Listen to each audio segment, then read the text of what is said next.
Hello, this is part 2 of the chapter EMI. So in the last video we discussed about the basics of EMI. What is EMI? EMI is a phenomenon wherein a changing magnetic field or a changing magnetic flux, to be specific, induces an EMF and hence a current. And that is the principle which is used in the construction of AC generators or dynamo. We will be discussing AC generators towards the end of this chapter, and we also understood why the different scenarios where EMF is induced, like a coil and a magnet, and whenever there is relative motion or a changing magnetic field. Coil and a coil with relative motion of the coil and a coil with no relative motion, instead you are using a switch. And we also understood the magnitude of EMF induced is given by as the rate of change of flux. It's directly proportional to the rate of change of flux.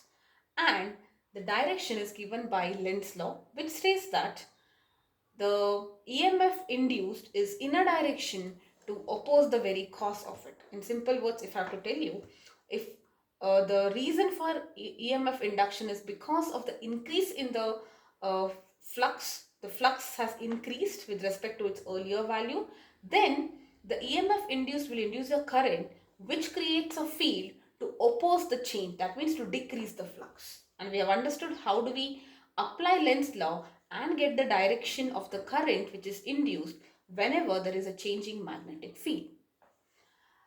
The next topic here will be about motional EMF.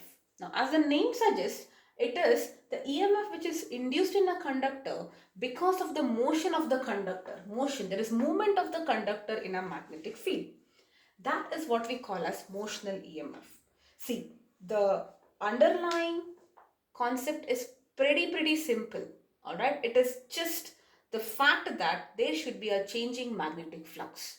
Now, it means that when you are moving a conductor, there should be a changing magnetic flux, because of which there is an EMF which is induced. Let us now understand what is actually happening and what is this concept all about.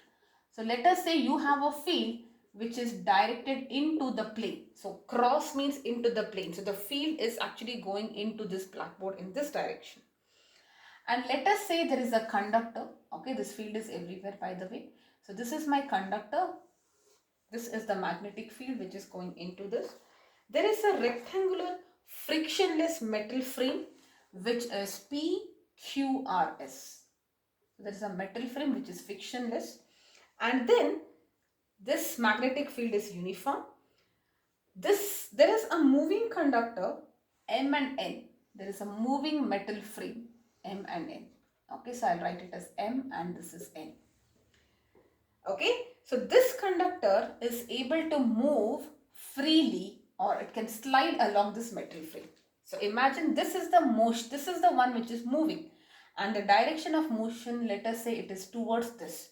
So velocity is towards this. Okay, and at any instant, let us say the distance of this conductor, the small conductor, is basically it is located at a distance x from this position. Alright, so what do you have? A frictionless metal frame PQRS placed in a magnetic field which is uniform. The direction is perpendicular. There is a thin straight element of length L. Let us say this length is L. Okay, this length of the conductor is L. It can freely slide on the metal frame with a constant velocity V, and the figure is something that I have already drawn here. Alright, now let us say since it is moving, after a certain time interval t, let the position be Mn. Okay, now let us say it was here and now you have moved it here. So after t seconds from here you have brought into this position, and after t seconds, where is the position? It is at a distance x from QR. Alright, now as the conductor is moving, what is happening? The area is reducing. Now imagine the Mn was here. After t seconds it has come here.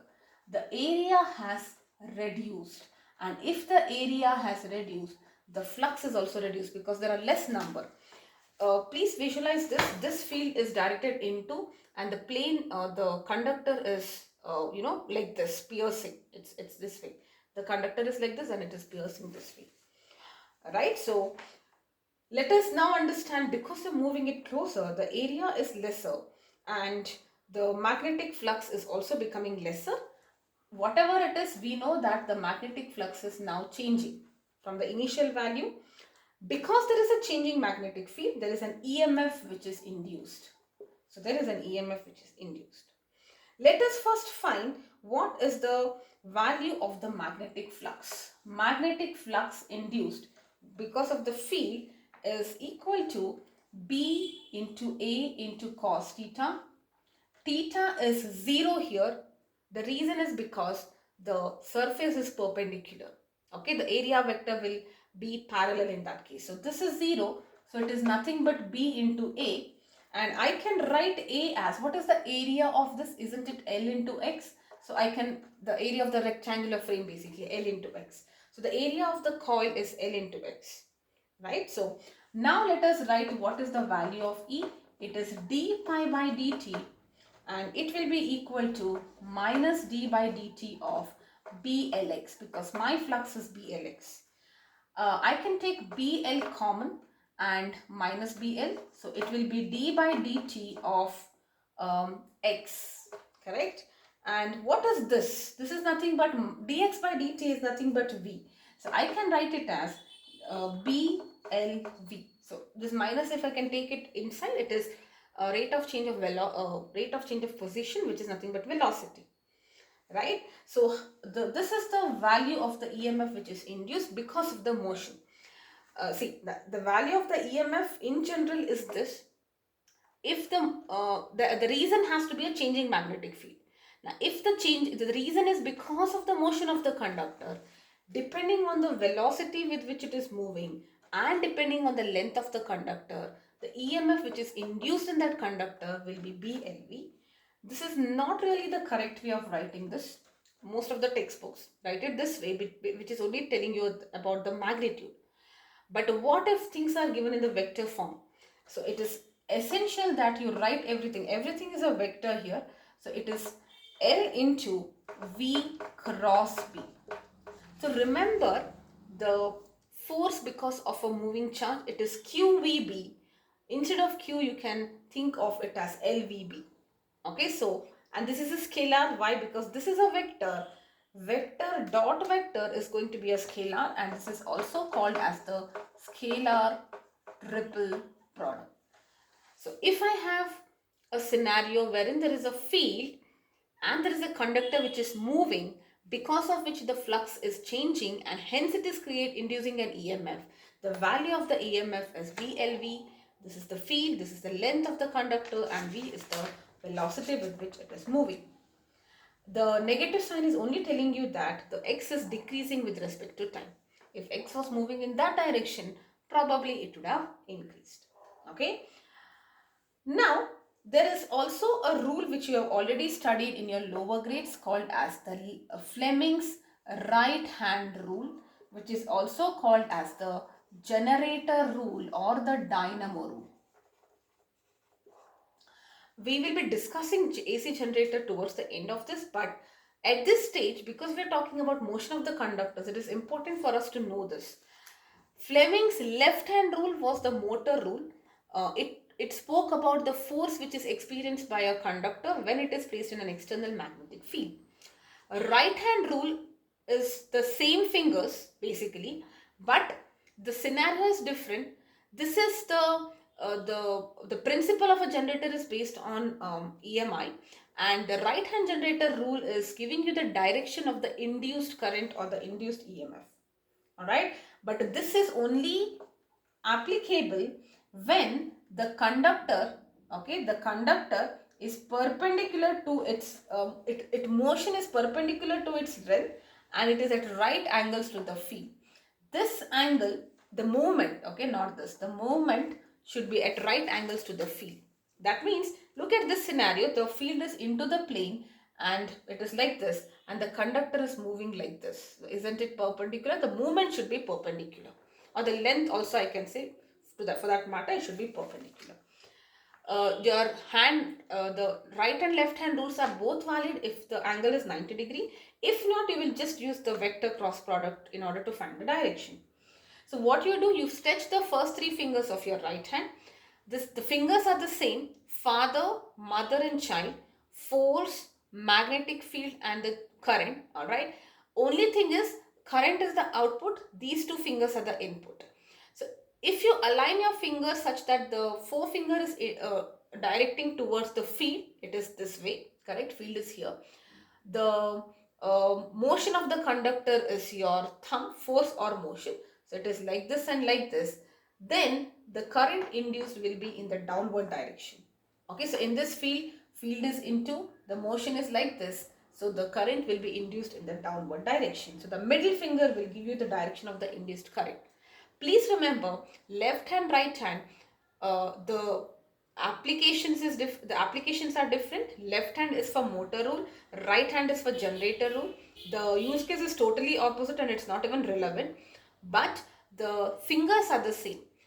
Be it left or right hand, this is always the force or the motion, this is always the field, magnetic field, and this is the current.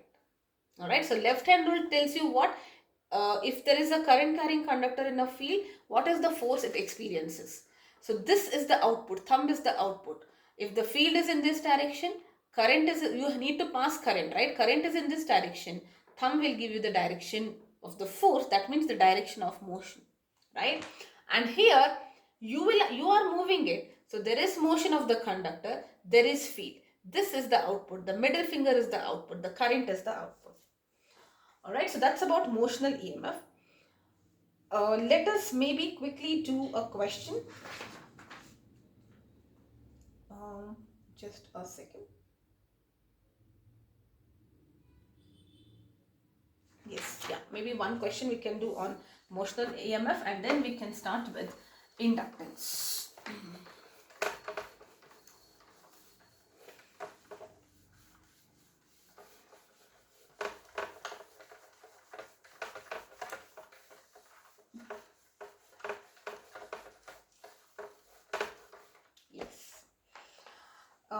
I'm taking up a question which is a little next level, but because otherwise it becomes too simple. I mean, just the application of a formula. Most of the worked examples in your NCRT is based on very simple questions. Even the first few exercise questions are like that. If you understand these questions very easily, you can do those questions also. So I'm taking a really little standard questions. Okay, so you have a square loop. Let me write it. There is a square loop PQRS. There is no figure given, I think so, but let me just read the question and then see whether figure is necessary or not. It is having 200 turns, so capital N is 200.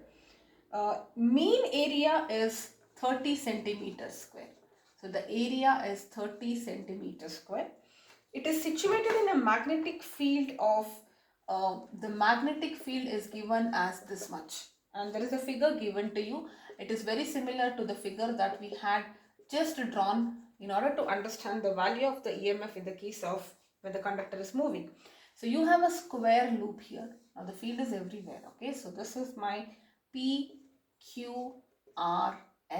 Okay, 200 turns and the area is given. The direction of the current is given like this. This is the direction of current and this is the motion. And it makes sense if you want to quickly check, because the conductor is moving in this direction. Sorry, motion is in this direction. The field is into, wait 1 minute. Field is into, motion is this, motion is in this direction. So current should, yeah, so it's something like this, right? Current should be coming out in that case. Okay, so but in 2D you will be writing it like this. Yeah, into and, yeah, it's like this, into and this, hold on, yeah, something like this, yeah. Alright, so yes, so now find the work done. So this is an interesting question.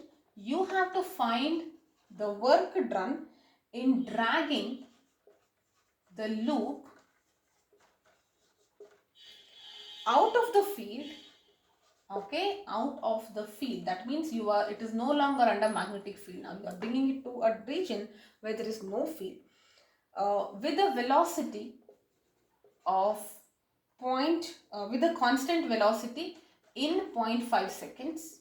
Okay, given that net resistance of the loop, so resistance of the loop is given to you as 30 ohms. So look at that. See, there is a square loop, a square shaped loop which is having 200 turns. Area is given to you, field magnitude is given to you. All right, and this is situated. All right, now what you need to do here is you will have to find what work you need to do if I want to remove this and bring it out of the field with some velocity in this much time. Okay, so that is the thing. So first of all, let us find what is the magnetic flux before it is pulled. Okay, so flux before it is pulled, initial stage, before it is removed out. What is the flux? Ban or nab. Okay, flux is the police. Ban or nab the thief, which is your cos theta, not phi. Okay, flux is the police, so this is cos theta is your thief. So n is 200 here. Area is given as 30 centimeter square, so it is 30 into 10 power minus 2. All right, yes, and b is given as 1.5. What will be cos theta? It is perpendicular, so theta is 0, so this is 0, cos 0 is 1. So this value will be 0.9 Weber. It is flux, so its unit is Weber. All right, now let us find the flux after it is removed. After it is removed, don't you agree the flux is 0? Because it is no longer under the influence of a field. When there is no field, what is flux? The number of field lines passing through a surface. When there is no field, obviously no field lines can pass, the flux is 0. Okay, so what is the average EMF now? Average EMF is flux after minus flux before divided by the time taken, right? So what is this? This is after a 0 minus 9.8 divided by time, which is 0.5, which will be 1.8 volts, because this is 2.9 into 2 is 1.8. Okay, I can also find the induced current. What will be the induced current?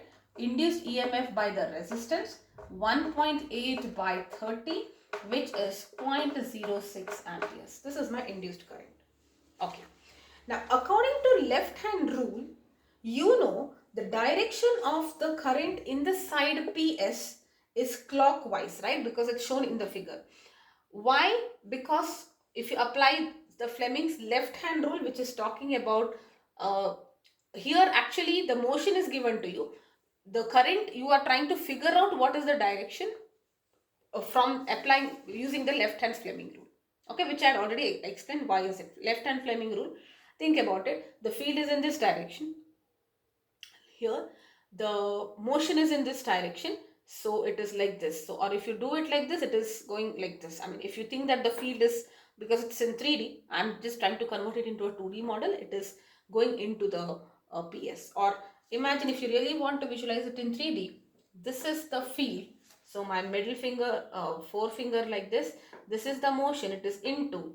That means it is going in this direction, correct? So this is nothing but clockwise. So what will be the force on PS? Let us understand, because they are asking you work done. Work done is force into displacement. So first of all, I have to find the force. And what is force? Force is Bill sine theta or ILB sine theta. So it is N into B into I into L into sine theta. Right? So basically what is happening, initially you are not giving any current. Okay, so because you are moving, there is current. And now there is current in a magnetic field, it will experience force, and that force is given by this.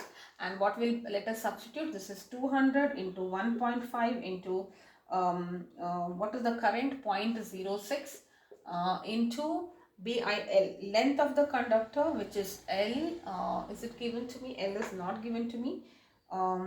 Just a second.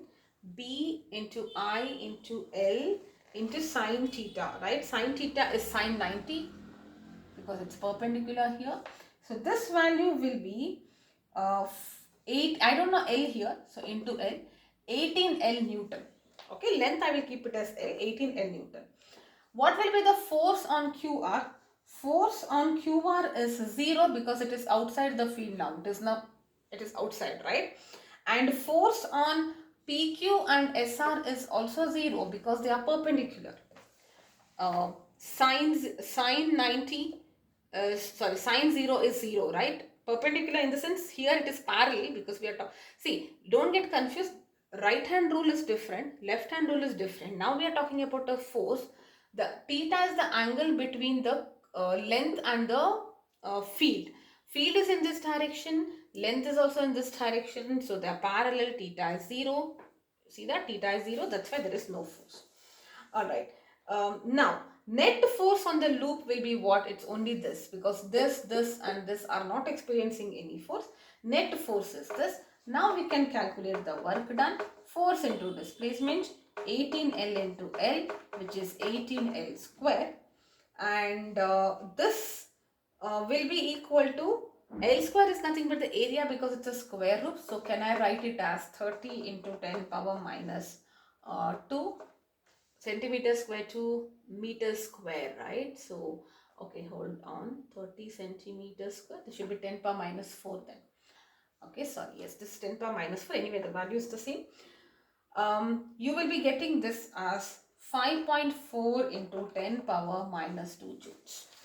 Alright, so this is a classic question because it is involving the concept of EMI and also force on a conductor, which are like opposite cases. I mean, the principle is at least opposite, but scenarios are, as such are not opposite. So initially there is an EMF which is induced because of the motion of the conductor. The value of the EMF you can calculate and the current also you can calculate. Then you are figuring out the direction of the current. Because there is a current and there is a magnetic field, it will experience a force. Because of that force it can move, and because of that force you can calculate the work done to remove it outside. Alright, so yes, this is a very good question. Of course, if you do these questions, other questions will be easier because this is combining EMI with force. So you can get these type of questions as well. It will be for like 5 markers because it has so many things to be calculated. Alright, now the next topic here is going to be the concept of self-induction. Okay, so inductance is in general. We will understand what is inductance and then we will move into the concept of self-inductance, mutual inductance, and both self and mutual inductance acting together. Okay, now this is a relatively new concept. You have never studied inductance before. You have studied resistance, you have studied capacitance. Now we are going to understand a new phenomenon which is called as the inductance. Alright, now inductance in simple words, if I have to explain, it is like the electrical inertia. What is mechanical inertia? Mechanical inertia is like when a body is at rest and you are trying to change the state, it will try to oppose that change. Or if a body was in motion, you are trying to stop it, it will resist that. And we have seen so many situations of mechanical inertia, like why do you move forward when brakes are applied, why do you move backwards when the car is started, and all of that. Right? Now what is this electrical inertia? It is the electrical analog of mechanical inertia. I cannot compare them. Okay, both are two different situations but analogous. Alright, so it is the tendency or the property of the material to oppose the change. But what kind of change? Change in current. Okay, in simple words, inductance or electrical inertia is the property of the material, it can be a wire or anything, to oppose change in current. Inertia is always opposing change. Okay, change in current. Now many students get confused with this, and this is not given in any books for that matter, because I myself had this doubt when I was studying this. What is the difference between inductance and resistance? Because they look very same. There is current flowing, the wire or whatever, or the conductor, it will have some resistance which is opposition to the flow of current. This is also opposition to current, but there is a catch here. There is a word change here. That means when there is a constant current which is flowing, it is only the resistor which comes into a picture. But whenever the current is changing, there is inductance. Alright? And that inductance or the opposition to the change, why is this opposition? It is just because of Lenz's law, right? See, I give you a scenario.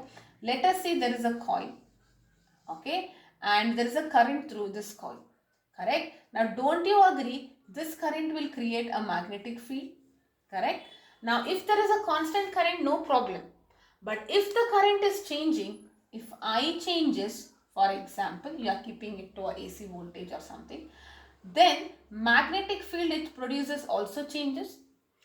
If the magnetic field changes, flux also changes, correct? And if the flux changes, induced EMF also, there is an EMF which is induced, correct? And whenever there is an EMF induced, as per Lenz's law, the current which is induced because of this phenomenon, it is actually trying to oppose the very cause, and that is nothing but your inductance. So inductance can be for a general wire. It is fixed for a given material, just like resistance. The scenarios when resistance and inductance can come into pictures are different. Resistance comes when there is just a flow of current. It can be a steady current, but inductance only whenever there is a change in current. All right. Now, what is this self-induction? Let us understand. Okay. So then we will talk about mutual induction. So first, let us talk about self-induction. Self-induction is the process in which an EMF is induced in a coil. Whatever I have drawn is nothing but this, due to varying current, because I need a varying magnetic field in the same coil. So the cause and the effect are in the same coil. What is the cause? Varying current. Varying current will induce a varying magnetic field. Varying magnetic field means varying flux. Varying flux means EMF is induced. Alright. So there is no other external factor. The reason and the input output both are within the same species. Okay. So that is what I call as self-induction.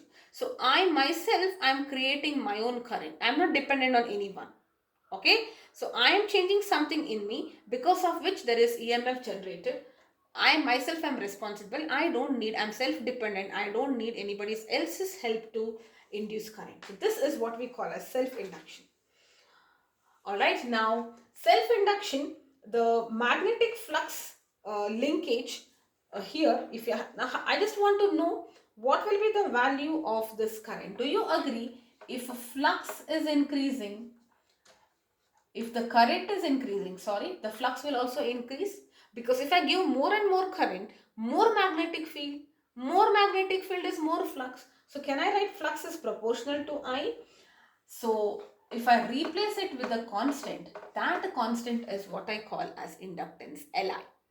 Okay, police, Li. I told you flux is the police. It has very good use cases. If I want to find the value of the flux, you have to catch the thief, which is nab cos theta. Cos theta is your thief. If I have to talk in terms of inductance, police has Li. So Li, L is the inductance, and in L is specifically the self-inductance, because we are talking about self-induction. I is the current. Or if you have N terms, it will be N into flux is Li.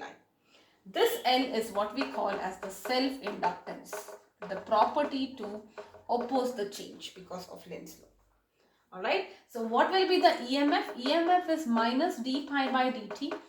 So it will be, L is a constant, so it is minus L di by dt. So if you put pi as Li here, okay, L comes out, so it is minus L di by dt. Alright, now how will you define self-inductance now? If I put this as 1 and put this as 1, I will get L. So self-inductance is numerically equal to the EMF induced in a coil where, okay, this is dt, the rate of change of current is in unity. That means every 1 second the current is changing by 1 ampere. So if the rate of change of current is unity and the EMF induced because of this is 1 volt, then the inductance is said to be 1 Henry. Alright. The unit of inductance is Henry. Yes, I forgot to tell you. This is the SI unit. SI unit is Henry. Alright. Yes. So that is about self-inductance. I hope this is all clear. physically just understand this as the electrical inertia. Alright. Now during the make of an electrical circuit, if you're designing your electrical circuit, the induced EMF, which is because of the current, will oppose the growth of the current, and as a result current cannot attain its maximum value. See, there is EMF induced. That EMF induced will try to create current, because wherever there is induced EMF, whenever there is a voltage difference, there will be a current for sure. Potential difference creates current. Correct? So the induced EMF, because of electrical inertia or inductance, it will try to oppose the growth of current. It will stop the current from flowing, and because of which the current cannot reach its specified value. It is like, you want to give your best, but there is some kind of hindrance which is not making you give your 100%. It is that kind of opposition which is inside you. Alright, and when you break the circuit, what happens? The induced EMF will always oppose the decay of current. When you are making it, it will oppose the growth of the current. When you are breaking the circuit, when it will not abruptly stop to zero. There is a kind of resist. It is just like, when you're applying brakes, all of a sudden you will not stop, right? You will move a certain distance and then stop because of inertia. The same thing here. Current, the circuit breaks, current should come to zero, but it doesn't happen instantly. There is an opposition for the decay of current also. So in other words, this self-inductance always tends to slow down the change in current. Because of the opposition, the change in current is not abrupt, it is slowed down in an electrical circuit. So visualize inductance as the electrical inertia which is opposing the induced current. Whatever is the induced current, induced EMF should give you an induced current. Whenever the current is trying to be induced, there is opposition. That is nothing but your inductance. Okay, having understood this part, let us now understand self-inductance of a long solenoid. Okay, so this is the general formula for inductance. Phi is equal to Li and E is equal to Li by L into di by dt. Okay, so now self-inductance, I think I will be covering self-inductance of a long solenoid. Energy stored in a cylindrical coil in the case of solenoid. We will do numericals and then we will stop. Mutual inductance, the concept, long solenoid, both self and mutual and AC generator. Maybe I can take it up in the next class. Alright. So self-inductance of a long solenoid. What is the meaning of long solenoid? Where the length is much greater than its width. So let us say there is a solenoid like this. Let us say it is carrying a current I. The length of the solenoid is L. The area of cross section is A. Alright. Now let N be the number, small n always is number of turns per unit length. See, always remember, for solenoid, we do not usually deal with capital N because we are talking about elemental areas and number of turns per unit length is more significant. Alright. Now when the current flows in the solenoid, there is a magnetic field produced which is similar to a bar magnet, north and south pole and all of that. Now let us understand the magnetic flux linkage. What will be the flux linkage? Because there are N turns, N into phi will be equal to, what is the flux linkage? B A cos theta into N. Alright, so NBA, or let me, that's fine, however you want to write. So what is N? N is, this is nab or bang the thief, but I just wrote it this way because I already written N here. Okay, so now my capital N is N into L. The B of a solenoid is mu naught into Ni. It is small n. Remember this, I always tell you. And area is A. And theta here, what will be this theta? Theta is the area vector. Yeah, theta will be here 1, right? So, 0, so it's 1. Area vector and field. So, yes, so this is what it is. Now, let us write this neatly. What will this be? Mu naught N square A into L. Correct? So, where N is the number of turns per unit length. Alright. Now, what is self-inductance of a coil? Self-inductance of a coil is N into flux by I, because flux is Li, correct? So can I write this as mu naught NiA into L divided by I? I can write this, and yes, A pi I, A, 1 minute, I missed this I part here, this is I also, alright, so I into L, I and I gets cancelled, so it is mu naught A square A into L. And also remember, you can also write it as, if you write it as capital N, you will divide by L. Why? Because you know capital N is N into L. Correct? So here, what is small n? N by L. So that L and this L gets cancelled. So either mu naught N square A into L, this is one. See, the easiest way is, remember it for solenoid. Solenoid is mu naught N into I. Instead of I, write it as L, square N and introduce a A. That's how I remember. Okay. Mu naught Ni, I is L, N is N square, and you write an A. If you are writing it as capital N, which is the number of turns, you will divide it by N. Alright. So if you have a material which is filled inside, then you will write its relative permeability of the material, and the equation will be like this. If there is a material of relative permeability Mr which is introduced, then the inductance of the solenoid is going to be this much. Alright, and what are the, this is very important, what are the factors on which the inductance depends on? Definitely depends on the number of turns, obvious, area, definitely, and also on the permeability and length. 4 factors: permeability, number of turns, area, and the length. Alright, yes, okay. Now, this is the second concept in self-induction. Before we take up a question, let us also finish energy stored in a cylindrical coil or a solenoid. An expression for that. I will first tell you the trick and then we will derive it. Okay. How to remember this, because if you are very thorough with when we discuss electrical concepts like electrical statics, current, electricity, I gave you the analogy of mechanical. In mechanical it is this much, in electrical it is like this. And then now we are doing magnetic, mechanical, electrical, magnetic. They are all synonymous, meaning in a sense as a concept they are different, but their formula looks the same. Alright, so energy which is stored in a cylindrical coil or a solenoid. Energy stored in a solenoid, which is nothing but my cylindrical coil. Alright, now again you have a solenoid. Okay, I, let us say length. Let us consider a long solenoid of negligible resistance. Let the inductance of it be L. Inductance is like the opposition to the flow of current. Let it be connected to a battery and it is carrying some current. Alright. Now, due to self-induction of this coil, current cannot attain its steady value instantly.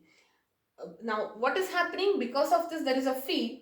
The field is creating the changing field is creating, let us say the current is increasing. The changing field is trying to create a changing flux.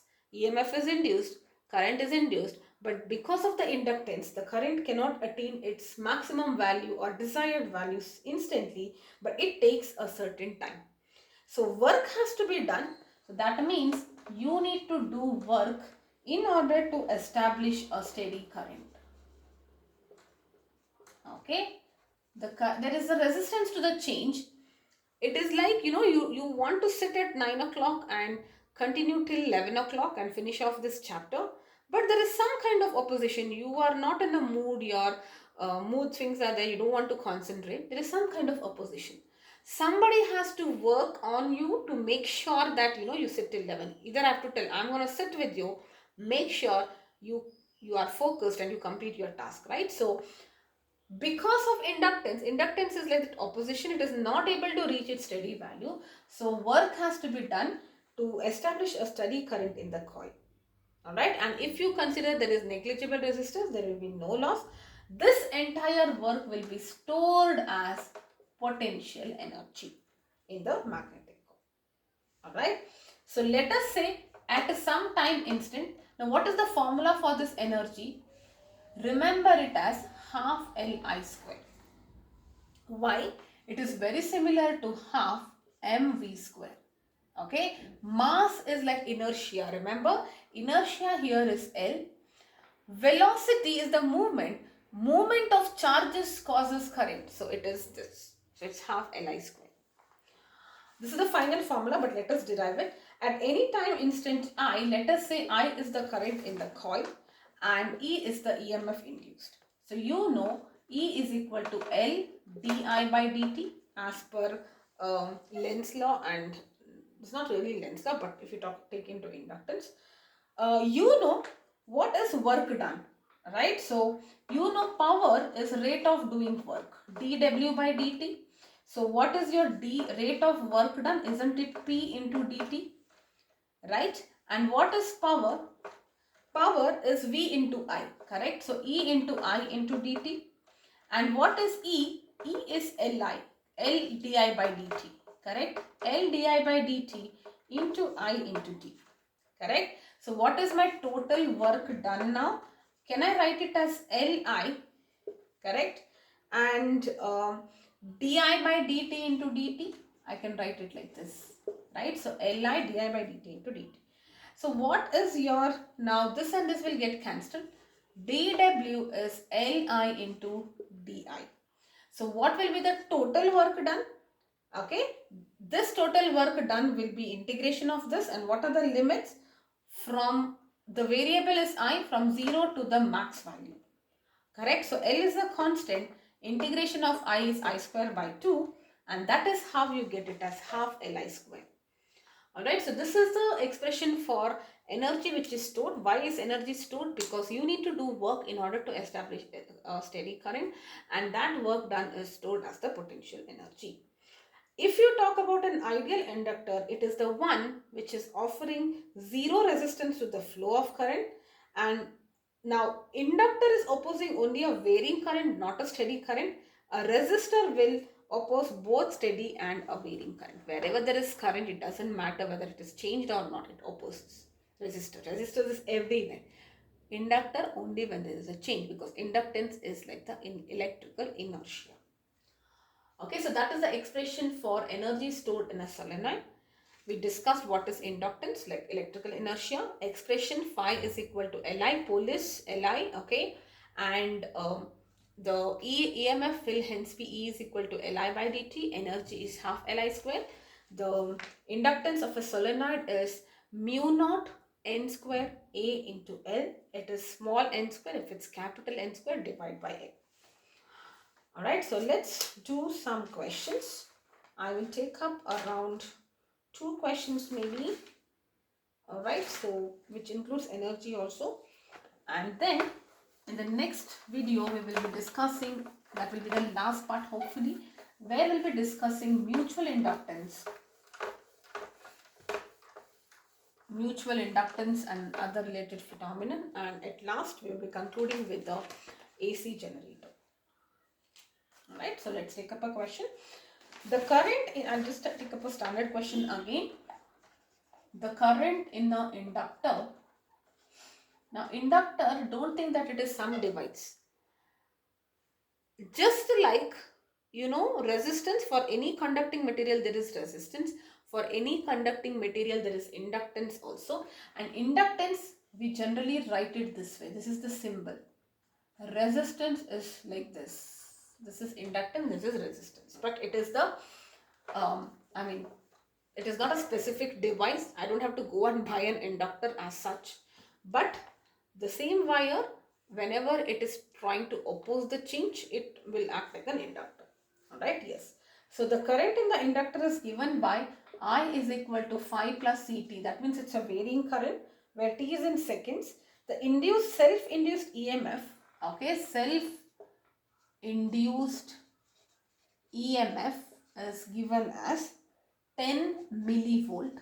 Okay, you have to calculate the self-inductance here and the energy stored in the inductor and the power supplied at t is equal to 1 seconds.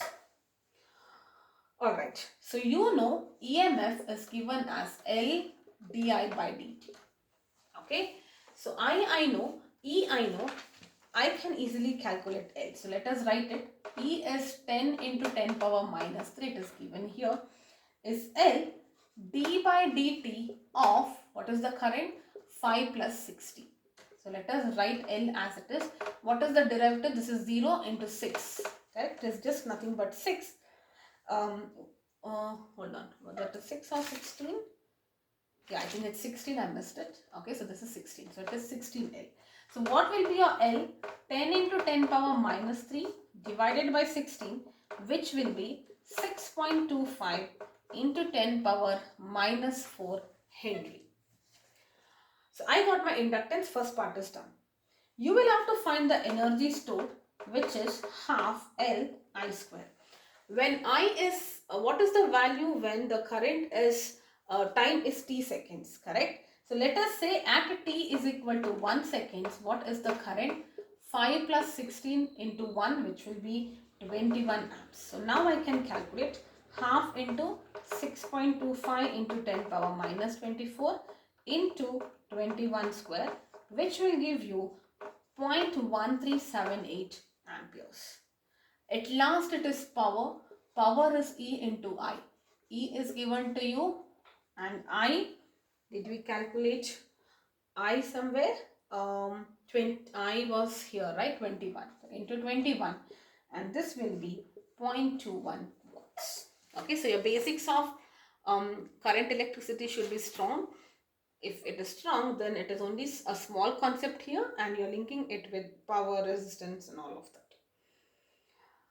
Alright, so this is about inductance. What is inductance? Self-inductance. 3 parts in self-inductance. The basic definition. Self-inductance in the case of solenoid and energy stored, which is half Li square, similar to half mv square. The last video will be talking about the mutual induction. What is the meaning of mutual induction? The basics. Mutual inductance of 2 long solenoid and self and mutual inductance together clubbed and AC generator. Yes, bye for now.